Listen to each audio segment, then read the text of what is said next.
Y hoy en Un Café con Fe seguimos con la inclusión, la libertad religiosa, la libertad de conciencia, la libertad de culto. Seguimos dándole paso a aquellas comunidades, a aquellos personajes que hacen parte de esa diversidad en el Canal Capital. Hoy un invitado especial, el gran rabino Alfredo Goldsmith de la comunidad judía. Rabino, muy buen día. Bienvenido a Un Café con Fe. Muy buenos días, encantado, shalom. Y Shalom. Encantado de estar y compartir con ustedes y con todos los televidentes. Tomémonos un buen café con fe. Shalom. Empecemos a explicar a las personas que nos están viendo en este momento qué significa shalom. Shalom es paz. Nuestro saludo tradicional en todo el pueblo judío, en todo el globo terráqueo, deseándonos la paz entre nosotros, paz con todos los que nos rodean, especialmente paz a nivel nuestro, acá en Colombia, y a nivel espiritual y emotivo, paz en el Medio Oriente, en Eretz Israel. Bueno, gran rabino, ¿cómo ha sido ese papel de la comunidad judía aquí en Colombia? ¿Cómo llega, cómo se forma aquí en Colombia esa comunidad judía? Tenemos dos momentos de llegada de inmigrantes. El primer momento fue en el siglo XIX, que llegaron desde Curazao, un grupo de judíos, que se instalaron en la costa, en Barranquilla, Sí. formaron sus vidas, organizaron sus vidas. Ese grupo se fue luego integrando a la sociedad colombiana y no nos quedan muchos rezagos de su presencia, pero a partir del siglo XX, a comienzos del siglo XX, vienen llegando judíos de Rusia, de Polonia, del norte de África, judíos de Alemania, de Austria, escapando de los horrores de la Segunda Guerra Mundial, y lentamente, con una mano atrás y una mano adelante, Sí. van organizando sus vidas, muy trabajadores. Este grupo de abuelitos de los 20 y 30 se van instalando en Bogotá, en el barrio Santa Fe, luego van armando almacenes por la carrera séptima, van luego llevando a Teusaquillo, La Soledad, y organizan sus vidas, y mientras que organizan sus vidas, van formando comunidad, forman sinagogas, organizan colegios, organizan cementerios, clubes sociales, y muy importante, organizan instituciones y organizaciones que aportan al bienestar de la ciudad a través de la formación de colegios para las clases más no pudientes, y aportan al mejoramiento de los diversos barrios donde están instalándose, por un lado, su vida comercial, su vida productiva y sus viviendas. Entonces creemos que el grupo de la comunidad judía, además de tener una vida intensa, muy cohesionada, también aporta al bienestar de la ciudad. Bueno, ¿cómo está conformada estructuralmente la comunidad judía, por ejemplo, aquí en Bogotá, digámoslo en Bogotá? En Bogotá tenemos 3 comunidades de origen, una que provenían los judíos de Europa Oriental, una comunidad de los judíos de Europa Central y una comunidad de los judíos del norte de África y sefaradíes. A esas 3 comunidades, que ya están funcionando 80, 90 años, se fueron agregando en los últimos años 3 comunidades de colombianos que eligen la religión judía como su vocación de fe. Y estas 3 comunidades, que son lo que llamamos comunidades emergentes, Sí. están organizándose y tratando de crecer y establecer su identidad religiosa. Bueno, precisamente llegan aquí a Colombia, se establecen aquí en Bogotá, el barrio Santa Fe, todo lo que nos ha contado, pero antes de la Constitución del 91, ¿cómo ha sido esa labor de esa lucha, ese tema de libertad de culto antes del 91, que oficialmente no estaba en la Constitución? ¿Cómo ha sido ese papel y cómo ustedes se han desempeñado dentro de una religión que anterior a la Constitución del 91, pues había una religión oficial aquí en Colombia? Interesantemente, para la comunidad judía había siempre una actitud muy abierta por parte de la Iglesia Católica, la religión dominante acá en nuestra Colombia. Y la Iglesia Católica ya desde los años 70, tuvo una actitud muy abierta hacia la comunidad judía, hacia la religión judía. Por lo tanto, yo que soy testigo presencial desde el año 74, que me encuentro acá en Colombia, nunca sentí ningún tipo de diferenciación ni discriminación. Fuimos siempre muy bien recibidos. Aún los primeros polacos que llegaban en los años 30, realmente sin saber el idioma, el cariño que le expresaba primero el pueblo, con excepción de algunos gobernantes que tenían algunas actitudes discriminatorias contra los inmigrantes, la mayoría recibió al polaco, recibió al egipcio que llegó muy bien y no sentíamos discriminación de ninguna clase. Lógicamente que a nivel legal, sí, con el cambio de la Constitución, hoy tenemos la posibilidad de traer productos religiosos, tenemos la posibilidad de una mayor apertura para organizar nuestros rezos a nivel impositivo, etc. Pero si hablamos de una actitud generalizada del gobierno y de la población colombiana, siempre fuimos muy, muy bien recibidos. Lo puedo atestiguar porque nacido en la Argentina, habiendo sido educado en la Argentina, el sentimiento de pueblo en la Argentina no era tan abierto, ni tan cariñoso, ni tan respetuoso hacia los judíos como lo siento acá en Colombia, donde siento aprecio, admiración hacia aquellos que practicamos una religión, y eso lo podemos sentir en la calle, en cualquier sitio donde circulamos, en nuestro derecho a usar la kipá, a ser distintos, a tener horarios distintos, a tener festividades distintas. Eso despierta en nosotros un gran sentimiento de aprecio, de agradecimiento a todo lo que representa el judaísmo en Colombia. Bueno, rabino, contémosle a los televidentes, porque muchos de pronto no entienden la simbología que se usa dentro de los rituales judíos. Nos habla de la kippah, contémosle qué es la kippah. La kippah es un gorro, un pequeño gorrito, que nos colocamos. Algunos se lo colocan durante el rezo, algunos se lo colocan en todo momento, y el sentido básico de la kippah es un sentido de respeto, sentir que el hombre, la mujer, tiene algo por encima, algo que lo cubre, que no es lo supremo, sino que sentimos de manera, digamos, simbólica que Dios está por encima nuestro. Pero con el tiempo, la kippah se convirtió en una identificación, dependiendo del color, de la textura, del tamaño, puede uno saber a qué grupo dentro del pueblo judío uno pertenece. Entonces hay una kippah negra de terciopelo, esa kippah negra de terciopelo pertenece al grupo ultraortodoxo, que es mucho más observante.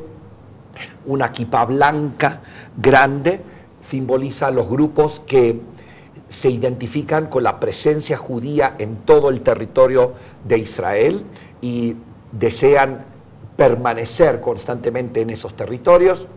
Y dependiendo de ese tamaño, color, textura, uno puede identificarse a qué grupo dentro del pueblo judío pertenece uno. Bueno, ¿cómo es un rito judío? ¿Cada cuánto se congregan al mes, semanalmente? ¿Cómo son las tradiciones judías? Bien, acá en Bogotá tenemos la bendición y la suerte que las 3 comunidades tradicionales tienen rezo todos los días, a la mañana y a la tarde. Las nuevas comunidades ya también tienen rezos diarios. Lógicamente que la mayor afluencia de feligreses se da los viernes a la noche, los sábados a la mañana, donde todas las comunidades, además de reunirse, rezar, se estudia. Sí. En nuestra vida religiosa hay mucho estudio, mucha lectura que se incorpora dentro del rito. Entonces, por ejemplo, nosotros nos reunimos a rezar a las 10 de la mañana, pero a las 9 de la mañana estamos estudiando. Estamos estudiando los textos bíblicos o los comentarios bíblicos que hacen referencia a la lectura que habremos de practicar un rato más tarde directamente del rollo de la Torá. Pero estudiamos mucho y a la tarde hay clases nuevamente.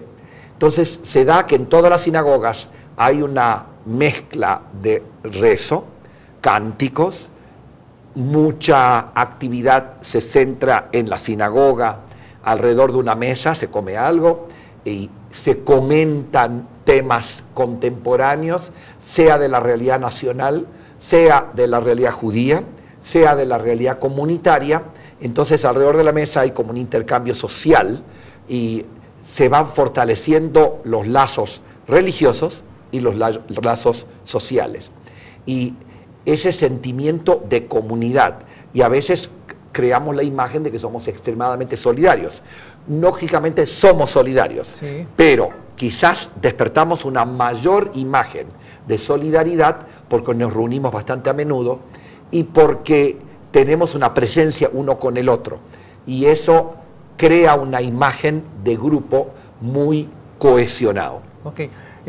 Les hemos preguntado a los diferentes líderes religiosos que han pasado durante esta semana que lleva Un Café con Fe, ¿cuál ha sido el papel de la mujer? Y no faltaría esa pregunta para ustedes en la comunidad judía. Bien, en la comunidad judía debemos recordar de que nosotros, además de sinagoga, tenemos colegios, tenemos clubes, tenemos instituciones de beneficencia y podemos decir que la mujer de nuestra comunidad está muy activa en los grupos juveniles, en los grupos educativos, en los grupos sociales, en clubes, en las juntas directivas de la comunidad misma. En la sinagoga misma, ahí nos diferenciamos, no todas las sinagogas tienen la misma línea religiosa. Yeah. Algunas líneas religiosas permiten a la mujer participar de igual a igual. Algunas líneas religiosas dejan a la mujer todavía en un segundo plano a nivel de dirección de rezo. Sí. Es decir, pueden participar en todo, menos en la dirección del rezo o dirección del rito en sí.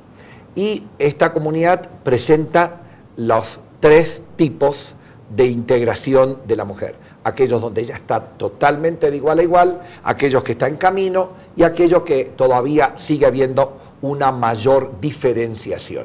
Pero estamos realmente encaminados a la igualdad de género y fuertemente apoyados especialmente por las nuevas generaciones en el colegio, los jóvenes en sí, por ejemplo, los jóvenes tienen un grupo juvenil que lo manejan ellos mismos, ¿sí? Lo manejan muchachos de 17, 18, 19 años y ahí la igualdad de género está totalmente establecida.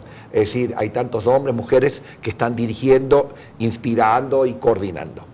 ¿Cómo ven ustedes el diálogo interreligioso?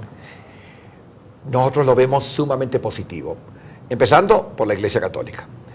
Acá en Colombia, como religión dominante, y a partir de Nostra Aetate, que fue la declaración en el Concilio Vaticano II, que había promovido Juan XXIII, su santidad, el diálogo con la Iglesia Católica, a través de programas, a través de charlas, a través de invitaciones mutuas, muy bien establecido.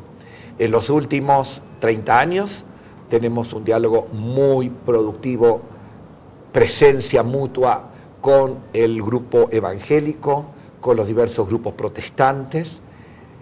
Hay tanto diálogo, tanta presencia mutua, que a veces no damos abasto en tiempo, no nos alcanza el tiempo para poder dedicarnos a lo nuestro y al mismo tiempo al diálogo. Dado de que esta es una comunidad pequeña, la comunidad judía en el concierto de comunidades es una comunidad pequeña, tiene una alta presencia en la vida colombiana por su actividad, pero numéricamente no somos demasiados. Por lo tanto, el diálogo ocupa gran parte de nuestra vida organizada y lo vemos muy productivo, muy positivo, no solamente el diálogo entre dirigentes, pero también en la comunicación con los diversos estamentos dentro de cada religión. Yo tuve la oportunidad de estar hace una semana y media en la casa del embajador del Vaticano, Aldo Cavalli, donde ustedes conmemoraban la celebración, o más bien el homenaje a las víctimas del Holocausto judío. Eso fue en el apoyo con la ONU y el papel que tuvo la Iglesia Católica. ¿Cómo se desarrolló eso? ¿Cómo se llegan a esos escenarios? Bien, ese escenario hubiera sido impensable hace solo 30, 40 años. Que en la Nunciatura Apostólica, el nuncio, nuestro amigo Aldo Cavalli, nos haya recibido para hacer una conmemoración seria, triste, recordar las víctimas del Holocausto, con la presencia de muchos sobrevivientes que fueron expresando y dando su testimonio. Se logra simplemente, a través de que tenemos diálogo, nos invitamos, el nuncio estuvo en la sinagoga ya, el nuncio estuvo en varias comidas de Shabbat, en mi casa, él nos invita también a la suya, y entonces se da esa comprensión, porque en realidad estamos en lo mismo hoy. Las realidades del mundo cambiaron, hoy tenemos en común la búsqueda de espiritualidad, cada uno con su sendero particular, sí, pero todos buscamos mejorar la condición humana a través de inspirar a nuestros feligreses una actitud más espiritual. Y eso estamos de parejo. Y eso llegamos a tener esa comprensión de que nadie tiene que imponer su fe a la otra persona, ni al otro grupo, sino que podemos caminar paralelamente uno al lado del otro y uno junto al otro. Y en estos momentos, además de caminar paralelamente sin tener choques entre nosotros, tenemos la actitud de caminar juntos, hacer algunos proyectos juntos. En estos momentos estamos a punto de encaminar un proyecto conjunto con la Iglesia Católica de ayuda social. Es decir, que el diálogo va bien, lo que nos falta es tiempo, más que ganas, y esperamos que Dios nos bendiga, de que tengamos la fuerza para incrementarlo y fortalecerlo, y programas como este definitivamente pueden ser un gran incentivo, un gran aliciente, no solamente para que los dirigentes, sino que la gente de diversas partes de la comunidad puedan motivarse e involucrarse en el trabajo del diálogo. Ok, Liliana tenía una pregunta para el gran rabino. Más que una pregunta, es una gran curiosidad que tengo yo. Uno observa las imágenes y ve en algunos de sus apartes el muro de los lamentos, ¿no? Sí. Meten un papelito, le hablan. ¿Qué es lo que hacen ahí? ¿Por qué es tan importante para la comunidad judía en algún momento de su vida llegar allí? ¿Qué significa eso? Bien, el muro de los lamentos es el último vestigio de la existencia de un templo que estaba en Jerusalén, y el muro era la muralla externa, no del templo, sino del patio, es decir, una muralla externa. Pero todo fue destruido por los romanos y fue continuamente removido, luego vieron los mamelucos y cada uno fue removiendo. Eso sobrevivió, esa pared sobrevivió intacta. Creemos que es una ayuda de Dios, un milagro de Dios.